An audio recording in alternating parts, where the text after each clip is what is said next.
merci beaucoup de passer du temps pour, déjà pour participer aujourd'hui. Et puis maintenant pour partager. Donc, je vous laisse vous introduire. Oui.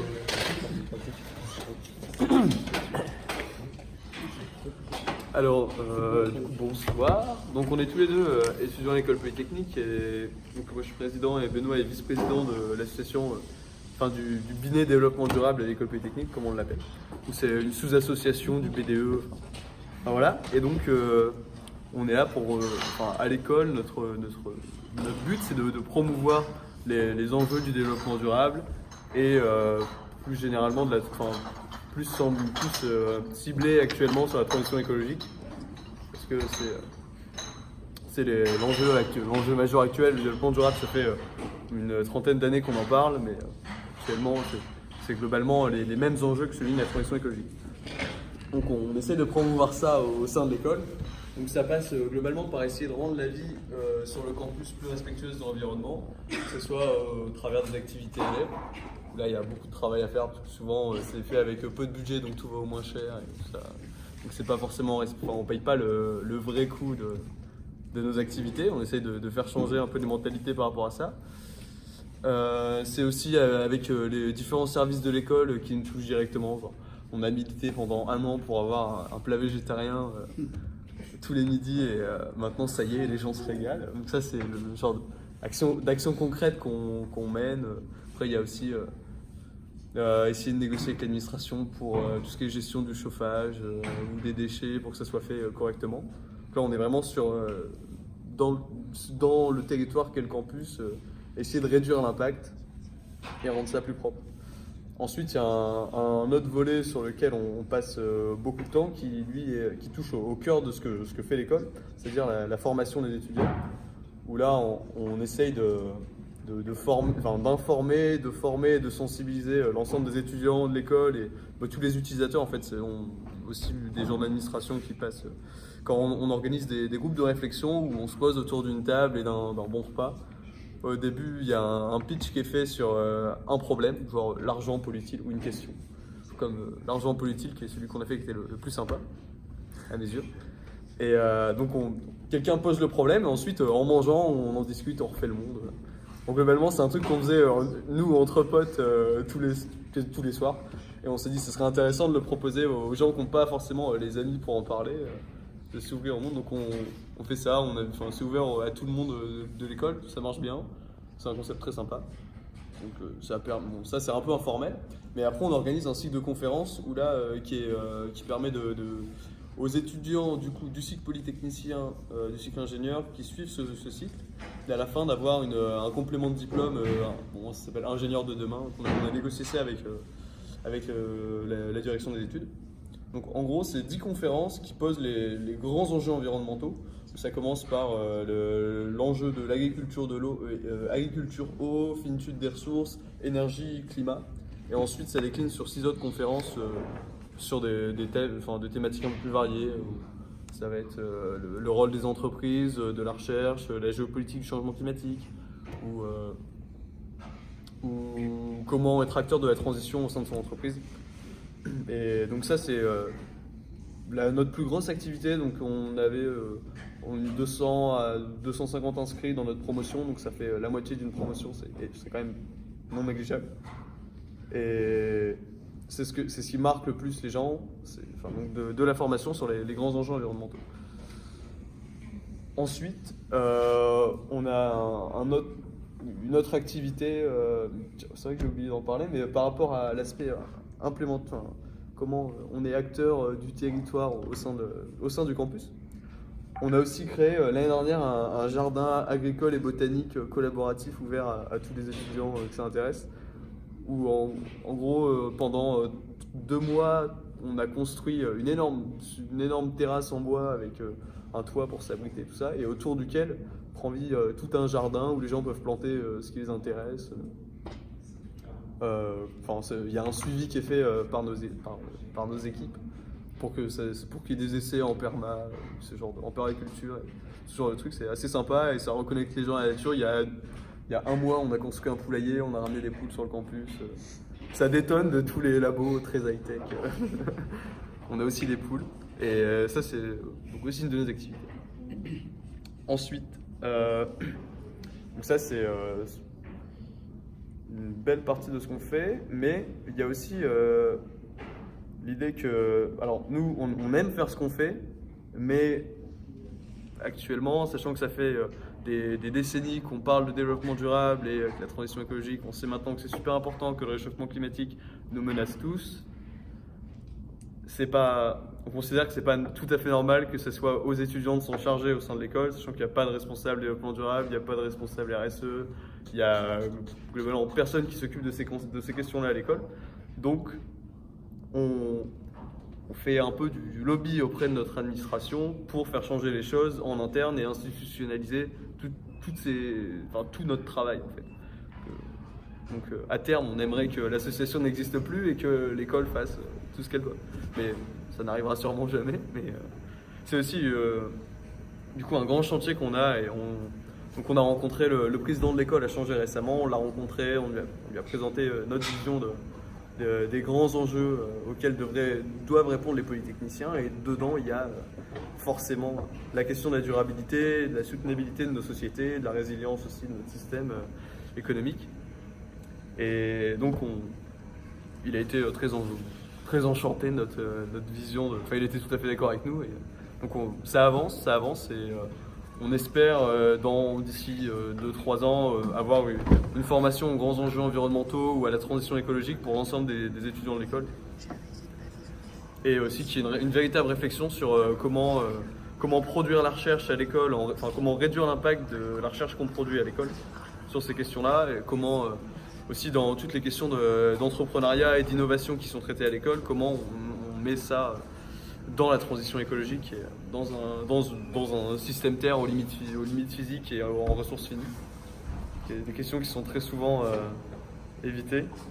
L'idée, on aimerait que à l'X, ça soit tout le temps, qu'il y ait cette vision-là qui soit dans la maquette pédagogique de l'école, qu'il y ait toujours cette réflexion on est sur Terre, il y a des limites à ne pas franchir, sans quoi on déstabilise le climat par exemple. Ça, c'est un gros chantier, mais ça avance bien, et notamment il y a l'école qui organise un colloque sur le développement durable le 7 juin prochain, auquel on a participé à l'élaboration du programme et aux annonces qui seront faites par la suite pour changer, pour les mesures concrètes que va prendre l'école sur les questions environnementales. On y travaille beaucoup. Et ensuite, ça c'est ce qu'on fait sur le campus et au sein de l'école. Après, il y a toute une autre partie de notre activité qui est notamment pourquoi on est là aujourd'hui ici. Là, je vais laisser Benoît en parler, vice-président aux relations. Voilà, alors après, là, Victor expliquait, on se retrouvait sur le campus. Mais donc, pour la transition écologique, ça ne se réglera pas seulement dans les campus, entre nous, en réfléchissant. On sait que ça doit être quelque chose de plus global. Et donc, on essaye de pousser ça. Jusqu'à maintenant, jusqu'à cette année, après la voix des étudiants, elle se faisait très peu entendre sur ces questions. Alors que les générations futures dont on parle depuis longtemps, c'est nous en gros. Nous, on va prendre pleinement les perturbations causées par le changement climatique, notamment. Et donc, on essaye un peu de s'inscrire dans cette démarche et de faire notre voix. Pour ça, ce qu'on a fait notamment, nous, et dont on est acteurs, c'est le manifeste étudiant pour un réveil écologique. Je ne sais pas si vous en avez entendu parler. Ça a été écrit en septembre prochain. L'idée, c'était un peu...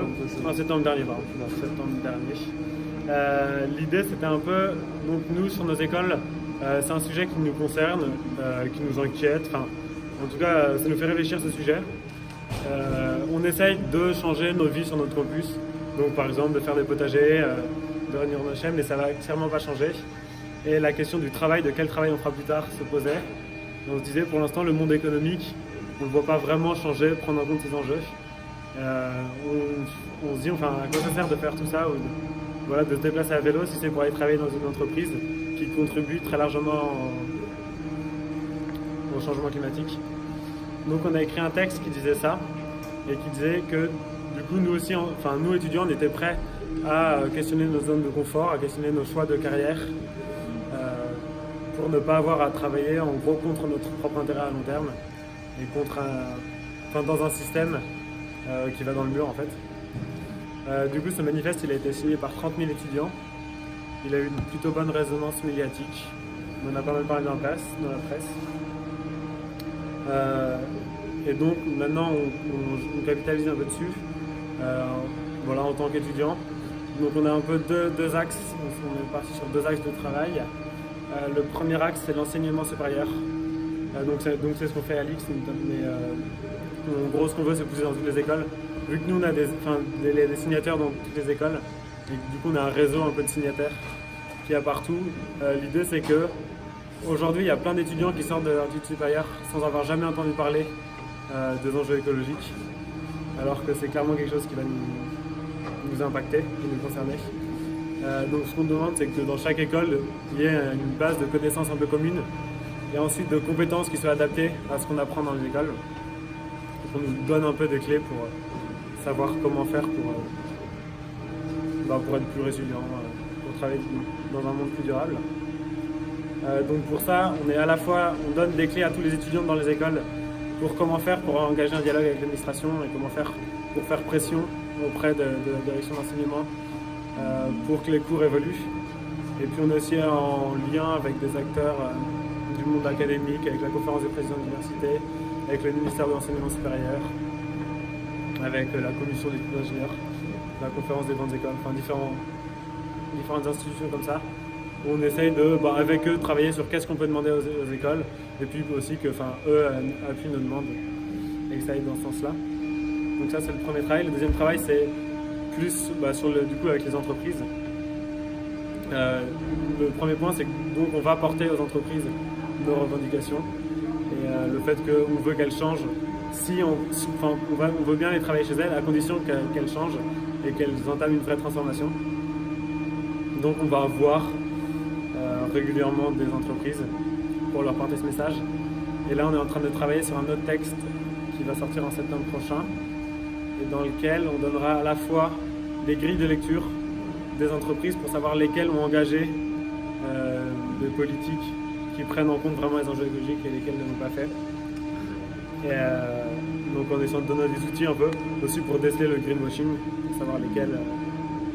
Voilà. On aura aussi une liste de critères ou de demandes qu'on fera aux entreprises, de points qui nous paraissent essentiels qu'elles abordent et qu'elles prennent vraiment en compte, concernant la finitude des ressources, leurs émissions de gaz à effet de serre, la façon dont ce sujet est traité à l'intérieur des entreprises avec les collaborateurs. Voilà, donc ça on est en train de préparer ce texte-là. On leur demande aussi de faciliter le changement de l'intérieur, parce que souvent les gens qui sont dans les entreprises nous disent nous on aimerait bien être un peu moteur, mais c'est très compliqué, de toute façon ce qui compte c'est le profit, ça. Et donc on essaye on a rencontré des gens qui essayent de changer des choses à l'intérieur, et nous donc, ça fait partie de notre demande aux entreprises, qu'il y ait des choses qui soient mises ensemble en place pour changer de l'intérieur, et aussi de donner des clés sur comment faire. Voilà. Donc là c'est une des démarches qu'on fait avec l'extérieur pour essayer de changer qu'il y ait un mouvement un peu global. Et puis sinon on essaye de prendre part aussi à toutes les manifestations, à tous les changements qui puissent être les changements systémiques pour amorcer davantage le changement pour un monde plus durable. Et aussi, dans le cadre de notre formation, tous les étudiants doivent, pendant leur deuxième année d'études, participer à un projet scientifique collectif qui s'étale sur toute l'année, toute la deuxième année. Et dans ce cadre-là, avec l'association, on propose des sujets liés au développement durable et à la transition écologique. Donc si vous avez des besoins d'étudiants pour vous aider sur des projets scientifiques qui pourraient éventuellement rentrer dans ce cadre, n'hésitez pas à venir vers nous, on pourra en discuter. Et, Est-ce que vous êtes en contact? oui. C'est En vrai, c'est C'est. moi. Hein Moi, c'est lui. Voilà. Ouais, je peux vous donner mon adresse mail. Enfin, je peux vous la noter. Ce sera pour des équipes, en fait. Ils font pas des workshops, Ouais. des projets. Ouais. En Ok. fait, ils cherchent à soutenir des projets qui sont interdisciplinaires. Donc, eux, ils ont des étudiants qui sont plutôt en biologie, Ok. en technologie de l'éducation. Mais ils cherchent souvent des étudiants qui viennent d'autres domaines pour avoir une espèce de regard un peu plus large sur des problèmes globaux. Ok. Est-ce que tous les projets sont en France? Alors, le manifeste, on l'a lancé dans d'autres pays. Enfin, c'est des étudiants d'autres pays qui nous ont contactés pour ça. Donc, en Suède, il a pas mal pris. Il a été lancé sinon en Allemagne, en Angleterre, au Canada, en Belgique. Voilà. Il y a un peu le projet de lancer dans d'autres pays. Mais c'est pas fait. Enfin, il faut qu'il y ait des gens qui, dans les pays, se mobilisent pour lancer ça et pour le diffuser largement. Nous, ça a très bien pris. En Suède, ça a bien pris aussi, il y a eu une bonne résonance. Pour le moment, dans les autres pays, ça a moins bien pris, mais enfin, bon, ça dépend aussi des équipes sur place. Et après, on essaye un peu aussi de s'inscrire dans une démarche européenne. Donc on commence, enfin là, on l'a encore assez peu fait, mais on commence à rencontrer un peu d'autres jeunes qui se mobilisent dans les autres pays européens pour essayer de pousser ce sujet à l'échelle européenne. Parce que ça paraît être une bonne échelle, l'échelle européenne, pour la transition écologique. Et, il y a des choses à faire au niveau européen. Et ce manifeste est disponible sur quel support? Ça, c'est un site en ligne. C'est le Pour un réveil écologique. D'accord, merci. C'est le manifeste Merci, je pour regarde. un réveil écologique. Ok. Après, pour signer, il faut être étudiant. Alors, il faut avoir une... Moi, on peut dire quoi. Oui, bien sûr, on peut lire. On peut lire. Il y a une page que faire avec plein de conseils sur que faire et notamment beaucoup de sites pour se renseigner sur ces sujets. Voilà. Et puis après. Comment vous voyez votre action continuer une fois que vous êtes parti de Polytechnique, enfin pour vous, et aussi comment votre action va continuer au-delà de votre présence? Alors, là en gros, nous on est à la tête de l'association jusqu'à octobre prochain, enfin de l'association DDX. Et bon, pour une bonne partie des gens de DDX, on va ensuite basculer sur le manifeste parce qu'en fait c'est la suite logique tant qu'on est ancré dans notre promotion, dans notre école, tout ça. C'est important pour nous de faire partie de cette promotion et de faire évoluer le campus parce qu'on est aussi c'est le moment où on est le plus actif dans l'école, donc le plus écouté par l'administration, donc où on a le plus de pouvoir pour faire changer les choses. Une fois qu'on est parti, on est plus légitime aux yeux des promotions actuellement sur le campus qui sont très écoutées par l'administration. C'est un peu compliqué. Voilà. Donc ensuite, nous, une fois qu'on aura quitté DDX, on sera plus encore dans le manifeste. Et ensuite, une fois que le manifeste sera une fois qu'on sera plus forcément dans les études pour faire vivre ce manifeste étudiant, pas toi, mais nous, moi je pense travailler ensuite à cette même transition professionnellement. Oui, je sais pas encore comment. Mais... Oui, moi aussi. Le manifeste, je pense qu'il va continuer parce que dans tous les cas, il y aura toujours besoin de faire pression. Et les étudiants, c'est quand même un moyen de pression qui est entendu. Parce que les entreprises qui nous recrutent, la marque employeur est quand même importante pour l'entreprise. Et donc, c'est un moyen de faire pression comme ça. Donc, tant qu'on est étudiant, on peut faire pression. C'est un moyen de pression et donc on va s'engager là-dedans. Et il faut aussi mobiliser les autres étudiants. C'est un peu le but. Et ensuite, quand on sera après, nous, tous les deux, on va faire on va un peu axer nos études là sur les sciences pour les défis de l'environnement. Donc après, je sais pas non plus comment on sera acteur de cette transition, mais c'est ce que dit dans le manifeste. En tout cas, on travaillera pas dans une entreprise qui n'a pas les enjeux écologiques au cœur de sa stratégie et qui ne va pas travailler pour un monde durable. Et après, est-ce que l'action continuera quand on sera plus là? Bon, ça devrait continuer, étant donné qu'il y a encore énormément de choses à faire, du moins à l'école. Ça devrait continuer. Malheureusement. Nous, on aimerait que ça soit réglé. Mais... Après, ce qui est encourageant, c'est que c'est un sujet qui prend vraiment beaucoup d'ampleur. Enfin, l'association elle a été fondée il y a que 2 ans. Vous êtes combien de membres? Là, on est 40. Il y a 2 ans, ils étaient 3. L'année Combien dernière, ils étaient 10. d'applications, vous êtes à combien de temps ça vous demande? Alors, nous, Ça commence à être impliqué. Nous, c'est un peu plus que les cours. Globalement, on passe, je saurais pas le chiffrer, mais c'est énormément de temps, mais en même temps, répondre à des mails, on passe beaucoup de temps à traiter, à échanger avec des gens, à planifier des trucs. Avec des messages, je préfère pas compter, mais je passe plus de temps sur ça que sur... les autres membres, c'est pour juste pour me rendre compte un peu. Alors ça dépend, en gros il y a un noyau dur d'une quinzaine, enfin on est un bureau à 8 où on passe beaucoup de temps, vraiment beaucoup de temps. plus d'une heure par jour. Ouais, plusieurs heures par jour. Ouais. Ensuite, autour de nous, il y a encore une dizaine de personnes qui eux sont à plusieurs heures par semaine. Ensuite, il y en a d'autres où ça va être les autres gens, ce sera beaucoup plus ponctuel, mais quand il y a des grands rendez-vous qui seront là, quand il faut absolument, quand il y a besoin d'aide, ils seront là aussi, mais ce sera plus quelques heures par mois, quoi. Mais globalement, c'est ça. Et après, par contre, en personnes qui soutiennent nos actions, là, on touche beaucoup plus de gens. Enfin, qui sont, quand on organise quand on organise des conférences ou n'importe quoi.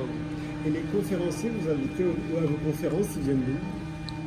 Alors, d'un peu partout, la semaine dernière, on a eu Jean-Marc Jancovici qui est président du Shift Project, de Carbone 4, qui est au Conseil pour le climat, qui est enseignant en mine et qui est en fait un ancien de l'école polytechnique.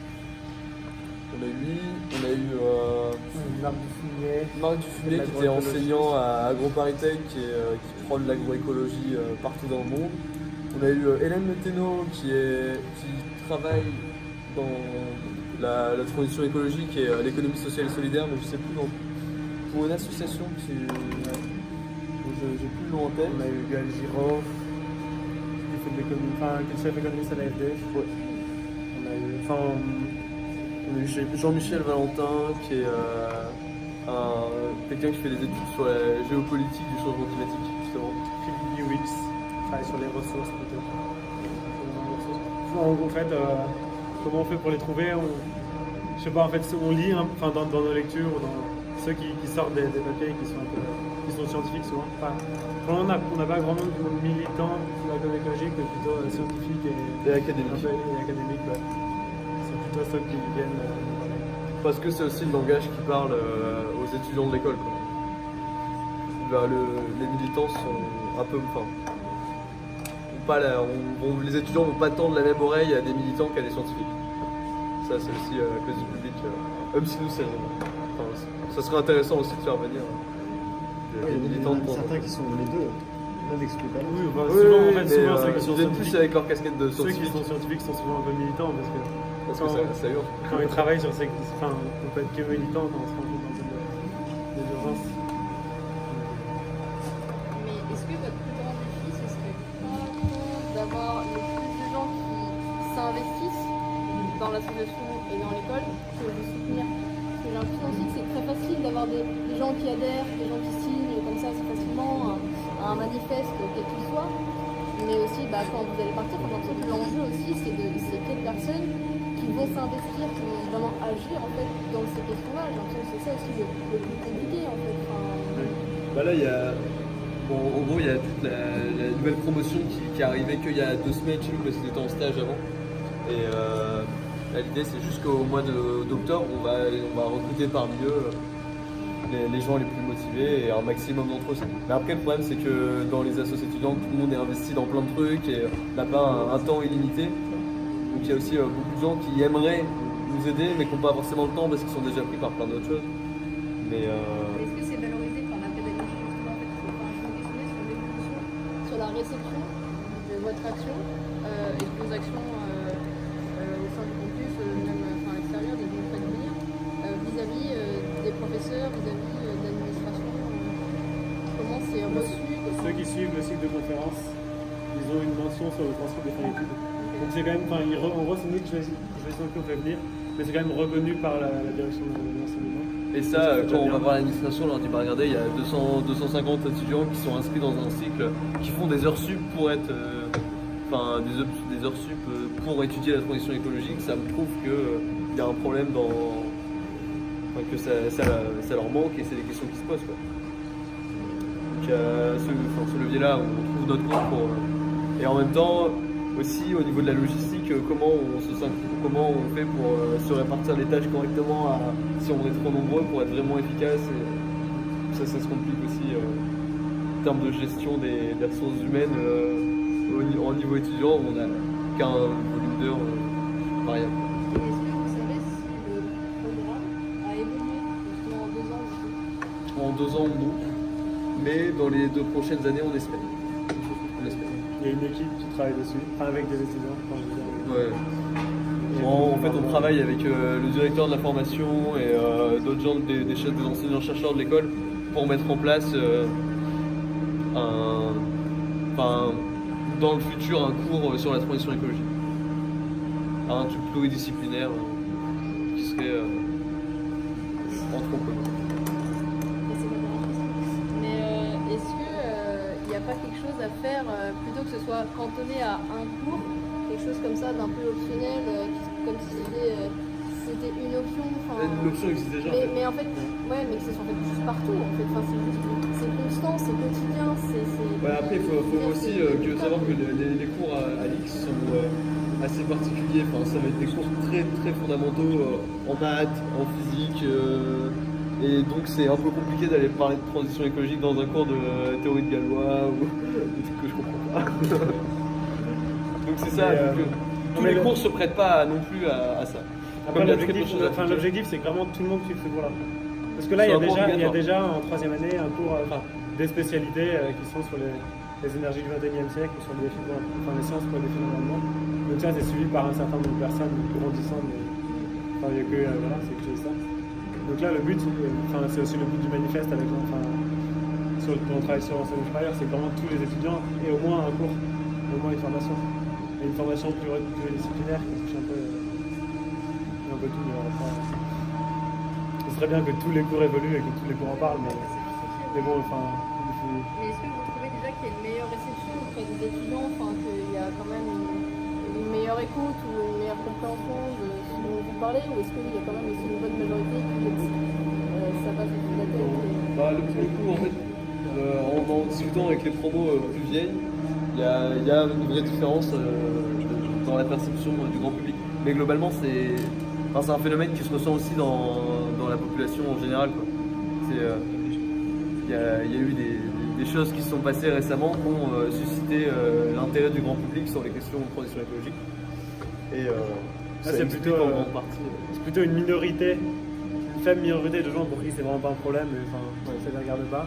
La plupart se disent c'est un peu important, et après le niveau d'engagement est très divers, mais quand même la majorité des élèves se disent que c'est une question. Tout le monde n'est pas prêt à vraiment questionner son mode de vie, questionner ses vacances en avion, tout ça. C'était combien? C'était 40% de la promo de lycée sur le fondament? Ouais. Il y a 40% de la promotion sortante qui était convaincue des théories de l'effondrement. Pensez ça probable. Des théories de l'effondrement, de collapsologie, tout ça. 40% sur 500, ça fait beaucoup de gens. Et bon. 500 qui pensent que ça peut arriver et globalement ils ont été tous au courant que ces questions-là se posaient. C'était pas le cas il y a 5 ans. C'est un peu en lien avec l'incubateur Fab Lab de Nice. Par exemple, RIPES. Ouais, je sais pas comment ça s'appelle. Alors pas Parce qu'il y a quand même, pour avoir vu 1 ou 2 projets qui sont passés par là, il y a des projets qui traitent justement de clean tech ou de choses sur le développement de produits écologiques. Du coup, il y a peut-être un lien, ils prototypent, ils recherchent, ils sont en ça, voilà. On a rencontré la nouvelle promo de Startup Incubé là il y a 3 semaines. Et il y en a quelques-unes avec lesquelles on va sûrement travailler l'année prochaine. Mais sur ce qui s'est fait avant, pas tellement. Mais sur les nouvelles là, ouais. Après, on fait partie des associations scientifiques qui proposent des projets scientifiques collectifs. Et donc pour ça, du coup, on travaille avec le Fab Lab. Donc, les acteurs scientifiques, donc ils savent qu'on existe en tout cas, et qu'ils peuvent nous contacter s'il y a des projets comme ça. Combien de startups il y a dans votre incubateur de l'université?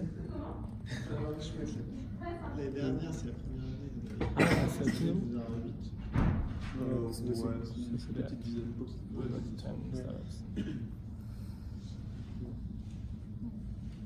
Est-ce que vous avez déjà entendu parler d'étudiants qui, justement, qui utilisent le manifeste et ils vont en interview et ils disent non, en fait, vous n'êtes pas dans les critères donc je ne peux pas vous prendre?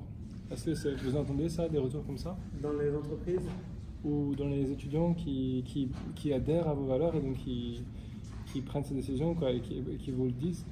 Est-ce que vous voyez que des étudiants ils mettent en action ce manifeste et qui refusent de travailler? dans leur choix de... Ouais.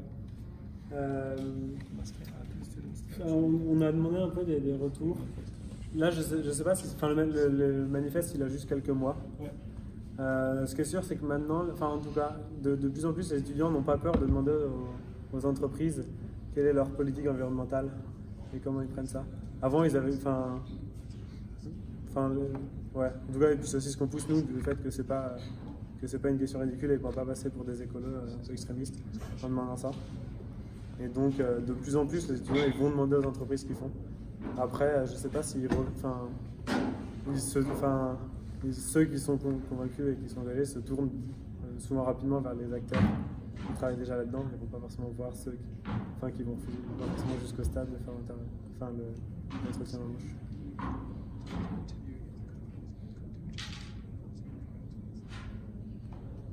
Est-ce que ça, enfin, le fait qu'on leur demande, ça a un vrai impact sur leur changement de politique? Les entreprises Institutionnelles, oui. Alors, ça va pas avoir. Nous, on va voir des PDG ou des directeurs de développement durable. Ils vont, c'est pas le fait qu'on aille les voir qui font que le lendemain ils vont tout changer et ils vont tout rénover. Après, on essaye de leur soulever des propositions dont ils se saisissent parfois, ou en tout cas ils nous disent qu'ils trouvent ça intéressant et qu'ils vont le faire. Sur un long terme?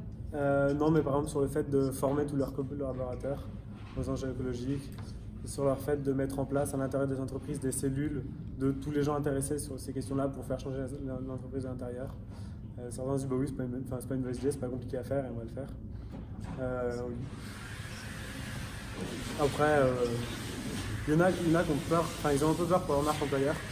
Donc les grosses entreprises ont de plus en plus de mal à recruter dans les grandes écoles. Et parce que ça attire moins. Il y a la question écologique, est une partie du problème. L'autre partie, c'est aussi la souplesse dans le travail. Les étudiants ont plus tendance à vouloir travailler dans des startups où ils vont pouvoir être libres, innover, tout ça. Et donc, je pense que c'est ça qui les inquiète un peu. Ils ont vraiment peur, du boycott. Je pense. Waouh, ça c'est extraordinaire. Parce que la plupart des entreprises, il y a beaucoup de grosses entreprises qui spécifiquement cherchent dans les grandes écoles.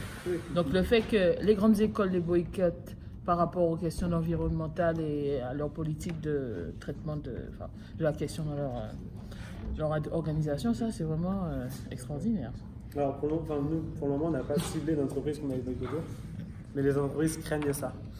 Et donc, il y en a qui essayent de mettre en place des choses pour pas que ça leur arrive. Et qu'est-ce qu'ils mettent en place? Comment? Qu'est-ce qu'ils mettent en place?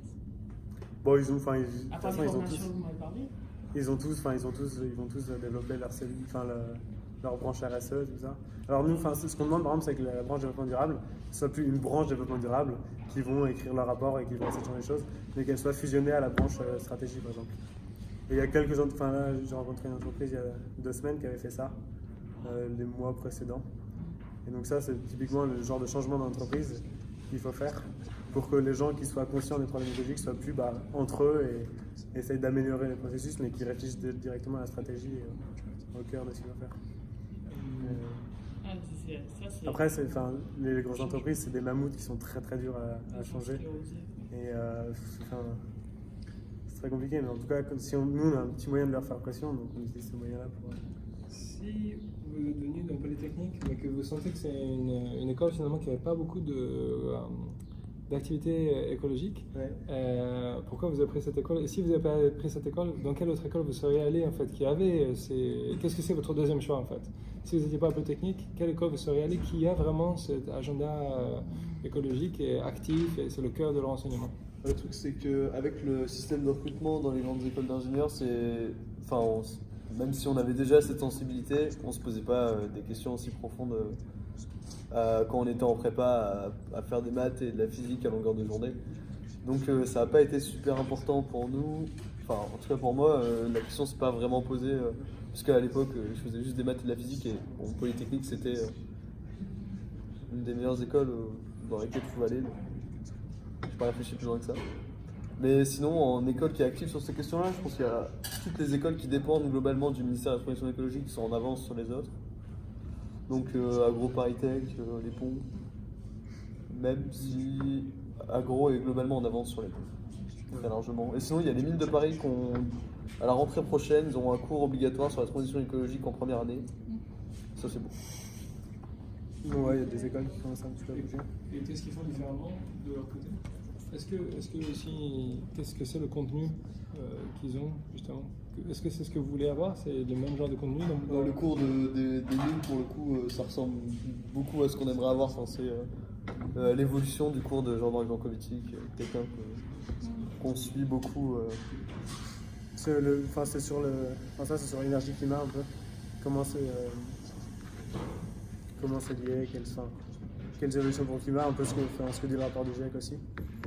Parce que en fait on ne sait pas. C'est aussi avoir des ordres de grandeur sur qu'est-ce qui compte pas. Parce que il y en a beaucoup encore, trop, qui pensent que l'écologie c'est juste éteindre la lumière. Alors que quand on connaît l'impact d'une lumière allumée, c'est envoyer un mail avec pièce jointe, c'est autant qu'une lumière basse consommation allumée pendant 24 heures. Et donc ceux qui vont nous parler que d'éteindre la lumière en sortant d'une pièce, c'est qu'ils n'ont pas compris l'ampleur de l'enjeu et quel impact ça a. Donc c'est pour ça qu'il faut aussi qu'on soit un peu formé pour avoir des ordres de grandeur.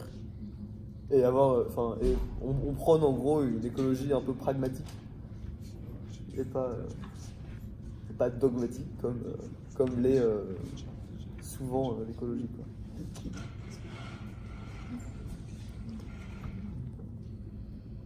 Et en termes justement, pour pallier à cette question de manque d'information, du coup, beaucoup, et de sensibilisation, est-ce que vous avez des actions de promouvoir toutes les connaissances que vous arrivez à concentrer et de les mettre à disposition d'autres, sous la forme de conférences en ligne, sous la forme de campus numérique qui permettrait à tout le monde d'accéder à tout ce que vous créez et toute la richesse que vous générez. Pour le coup, de toutes nos conférences, on les filme. On n'a pas encore réussi à les mettre en ligne. Elles sont perdues dans un disque dur, mais un jour, toutes les conférences seront en ligne. En tout cas, vous serez en ligne ce soir. Ah ouais. Excellent.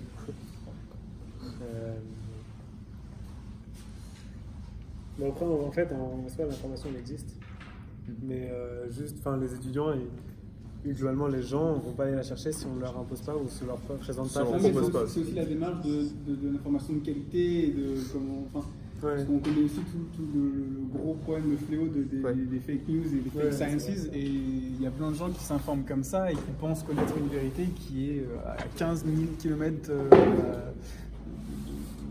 C'était vraiment. Et c'est important du coup d'avoir des gens qui ont les compétences de le faire, de mettre à disposition.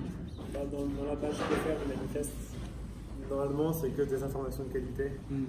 Et donc là, c'est des liens vers des sites avec des informations pour se renseigner sur ces enjeux. C'est pas tant que ça des conférences, mais après il y a des MOOC qui existent et qui sont plus qualité aussi. Mais c'est vrai que c'est pas facile. Qu'est-ce qu'il y a dans la section que faire? Ces actions directes ou c'est des changements de comportement ou qu'est-ce que c'est dans que faire? Je sais qu'il y a une grosse partie sur se renseigner sur les enjeux écologiques et pallier au manque de connaissances. Voilà. Après, il y a une liste d'acteurs vers qui on peut se tourner pour faire des choses. Et le kit, un kit du coup pour se mobiliser, comment mobiliser son enseignement, on va parler un peu. Du coup, c'est ça en fait partie aussi. Voilà, et après, Enfin, après, en fait, je crois qu'il y a des liens qui redirigent vers des gens vers des sites qui présentent sur les actions individuelles, sur la façon de consommer. On n'a pas redit ça parce que il y a beaucoup de choses qui existent déjà aussi.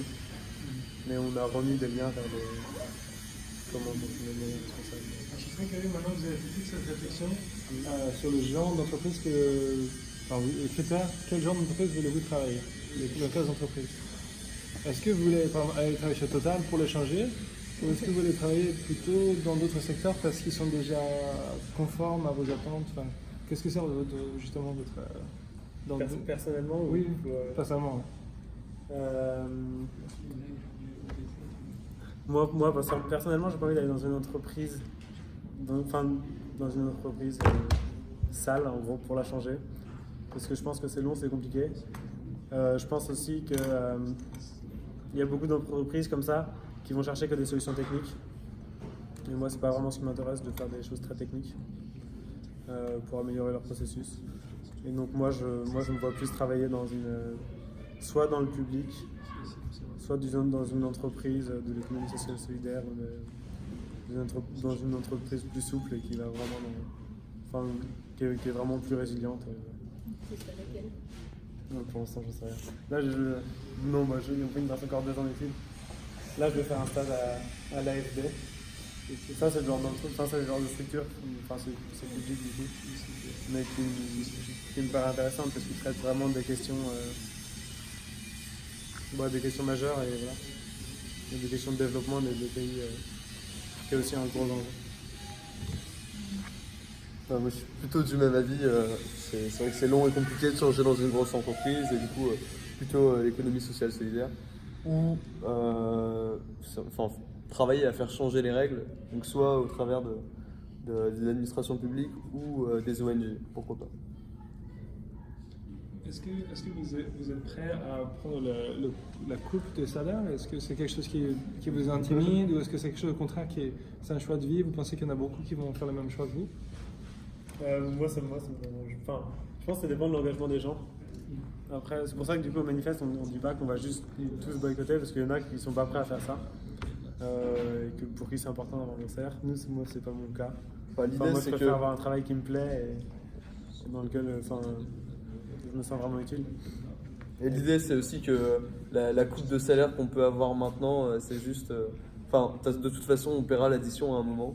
Je veux dire, c'est peut-être un peu alarmiste, mais il y a bien un moment où on va finir par payer le vrai coût de nos actions. Et si c'est gagner un tiers de moins de salaire maintenant pour me prendre une claque, un tiers moins grosse le jour où on paiera le prix, ça me va.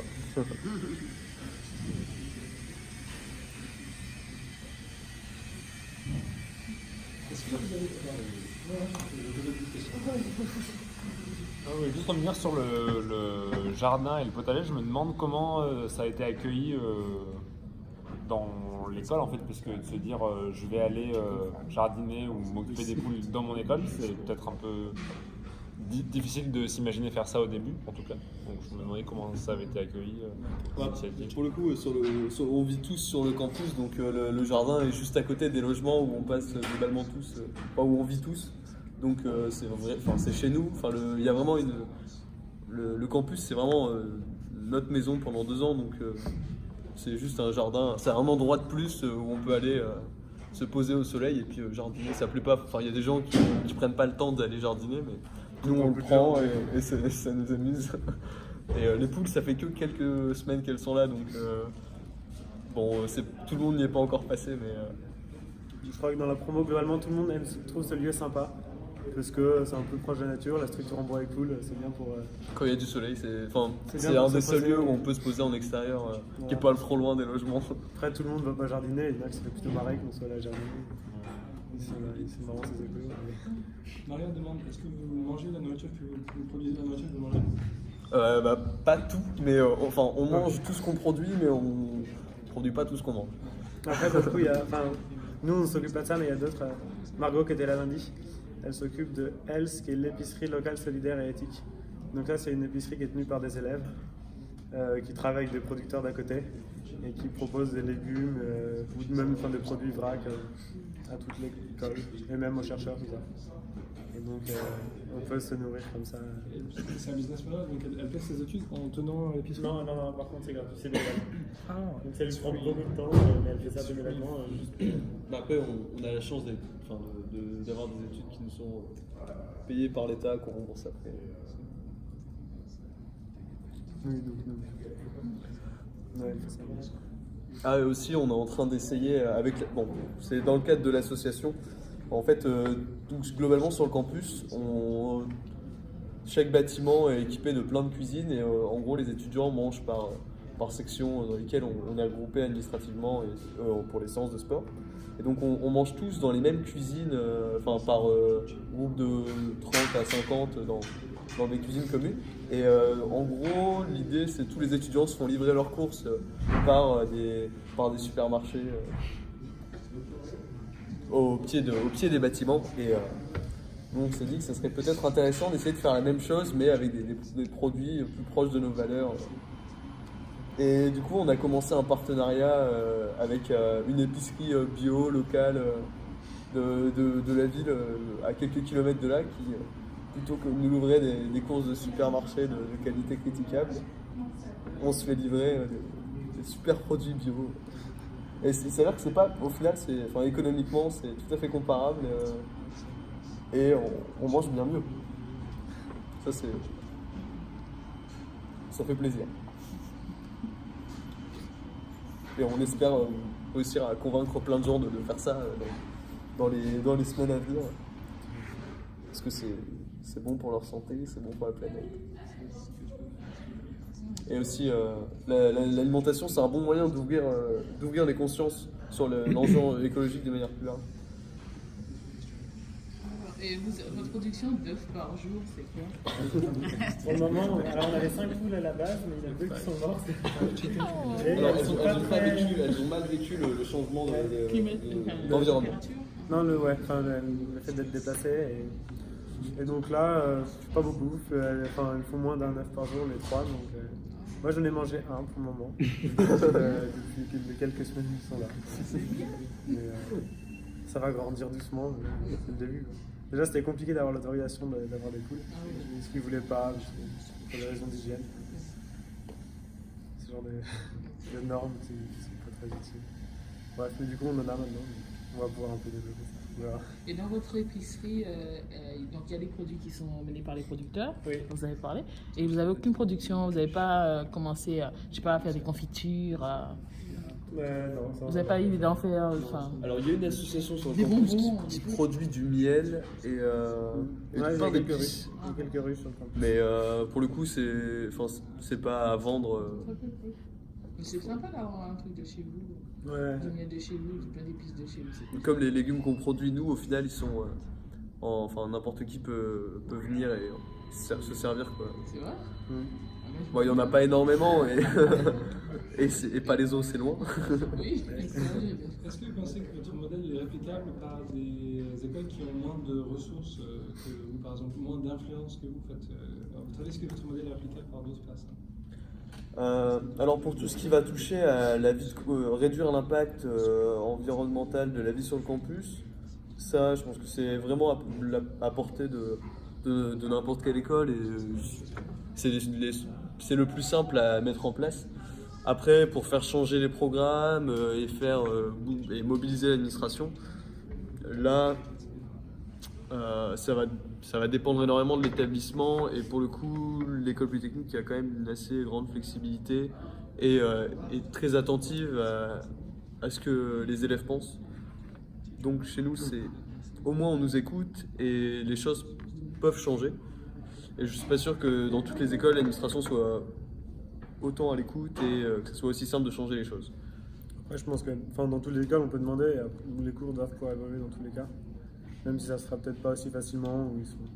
Je pense que sur le changement des cours, ça peut se faire. Sur les conférences, pareil, nous, on a très facilement les intervenants qu'on veut.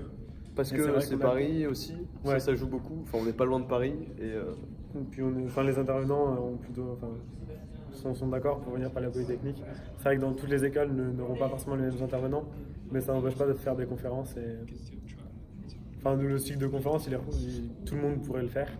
sans forcément que ce soit les mêmes intervenants. Mais... Ouais, en fait, il y a des réseaux étudiants d'écoles, d'associations environnementales avec lesquels on partage tout ce qu'on produit pour le coup. Mais c'est plus à destination, enfin le format qui explique comment on a monté le cycle de conf, ça on l'a envoyé à d'autres associations. Et voilà. Ça, en fait, l'année dernière, c'est monté un réseau d'associations étudiantes qui s'appelle Together for Earth et qui a vocation à mailler le territoire des écoles d'ingénieurs et de commerce actives sur les questions de transition écologique, et on travaille beaucoup avec eux. On a accueilli les 2 gros week-ends d'ailleurs là ces derniers mois. Et puis après, c'est vrai que c'est possible de faire des choses aussi pour différentes écoles. Enfin, nous, les conférences, les autres écoles qui sont à côté, les autres écoles du plateau, elles peuvent venir. Peut-être qu'à Paris, il va y avoir un cycle de conférences pareil qui va se monter. C'est en réflexion, mais c'est possible qu'il y en ait. Et c'est possible de faire ça par ville aussi pour juste rassembler. C'est bien si vous documentez votre expérience. Comme ça, après, vous pouvez, avec des partenariats avec d'autres écoles, donc, produire des choses et puis les aider aussi à... Mais aussi pour les suivants, parce que dans un an, on sera plus sur le campus, nous. Voilà. Donc il faut Ouais, la mémoire aux promotions.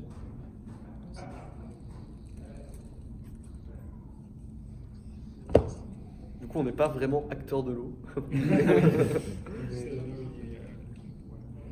Qu'est-ce que vous pensez qui, vous, personnellement, vous deux, vous a motivé pour devenir des acteurs écologiques? Pardon, tu peux continuer à filmer, ça tourne encore. Pourquoi en vous et pas d'autres étudiants? Qu'est-ce que c'est la différence entre vous qui avez changé votre comportement et les autres étudiants qui ne l'ont pas encore fait? Alors il y a une certaine peut-être sensibilité à l'environnement au départ, qui est sûrement liée au contexte dans lequel on a pu, à l'environnement dans lequel on a pu grandir quand on était plus jeune, tout ça, aux gens qu'on a pu rencontrer aussi énormément et des discussions qu'on a pu avoir. Ça se fait souvent un peu au hasard, quoi. Le fait que ça peut être le fait qu'on soit prof, qu'on aime beaucoup aller dans la nature. Moi j'aime bien beaucoup faire du trail, du sapé. Donc le fait d'être au contact de la nature, ça peut aussi nous aider. C'est sûr que les gens avec qui on parle, aussi après ceux dont on a entendu parler. Moi j'ai vite 1 ou 2 conférences que j'ai eues avec Gaël Girard quand j'étais en prépa. Ça m'a un peu secoué, et donc je me suis un peu emparé. Parce que c'est peut-être pour ça que je suis plus mobilisé que d'autres. Et puis peut-être après nos priorités, les gens se mettent différentes priorités, et nous ça. Ouais.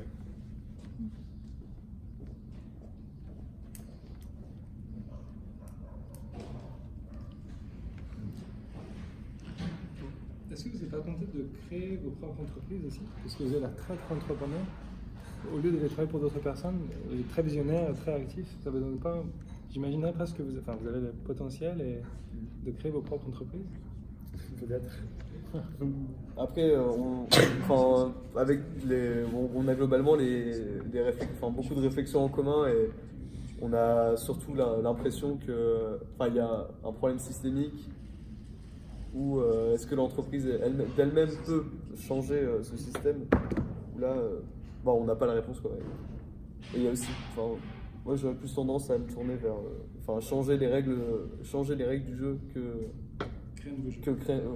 créer une nouvelle entreprise dans ce même jeu. Mais pourquoi pas un jour si... je sais pas. Ouais. Moi pour le moment, la question de qu'est-ce que je vais faire vraiment concrètement comme travail, je vais avoir un peu de mal à savoir. Je sais que ce sera pour ça. Mais c'est vrai qu'on dit que pourquoi pas travailler pour l'économie sociale et solidaire, ça peut être monter sa boîte dans cette économie-là. Mais parce qu'il y a encore beaucoup à faire, c'est sûr. Ouais. Mais c'est sûr que le modèle d'entreprise, ça certainement... Encore une question, c'était la proportion de filles dans votre...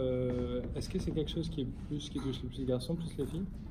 Nous, on est dans une école où il y a 18% de filles en tout. Donc beaucoup moins de filles. Dans la sauce, c'est plus réparti. Je sais pas exactement, mais peut-être on est autour de 30%. Donc, Alors, on est 5 à être passés cette semaine de l'association et il y avait 2 filles sur les 5. Et c'est à peu près. Globalement, c'est dans ces proportions-là. C'est pas la moitié, mais. Dans le bureau, il y a 3 filles sur 7. Ouais. Donc, il y a quand même, c'est vrai que proportionnellement, les filles ont l'air d'être plus présentes que dans d'autres sujets. Et, vous avez 75% des filles en fait, de votre école qui sont dans notre organisation finalement. Alors. Qui sont dans votre Dans qui sont membres, l'association. J'ai pas fait le compte, mais c'est peut-être. Non, pas 75% Non, des quand filles. même pas. Non, on est une 40 dans l'association. Ouais. Donc il y a une. Enfin, je sais pas, il y a peut-être. Je sais pas combien de filles, mais voilà.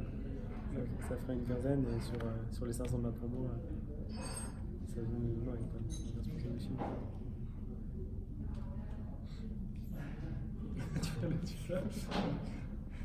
D'autres questions?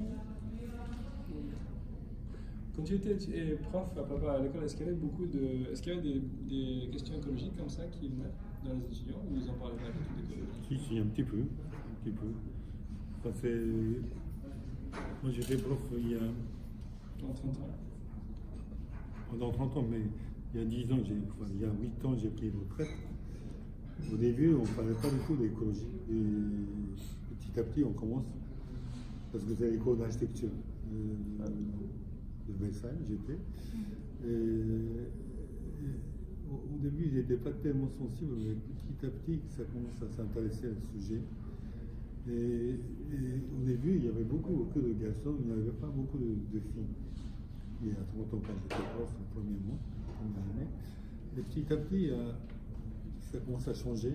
Et maintenant, il y a plus de filles que de garçons vouloir être architecte. Et donc, sujet d'environnement, sujet de ce qui concerne justement de l'énergie, des choses comme ça qui touchent à l'environnement, ils font beaucoup plus attention que tout au début, plus en plus. Parce qu'en fait, j'ai compris que les filles sont plus sensibles à justement aux problèmes écologiques, des déchets, notamment des déchets, des choses comme ça. Et du coup, l'architecture aussi, ça commence à évoluer par rapport à l'environnement, d'utiliser des produits naturels, des choses comme ça. Et on fait attention de l'énergie. On entend beaucoup parler de l'énergie. Et puis,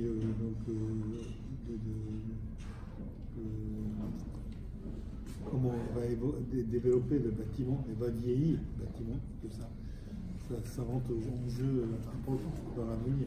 Vous savez que la mentalité commence à changer.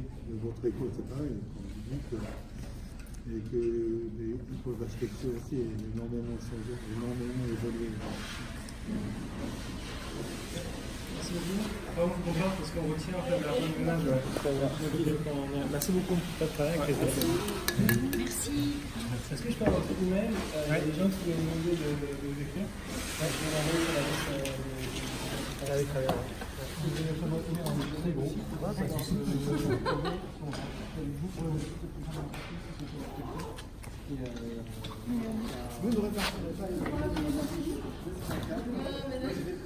Vous récupérez juste 2.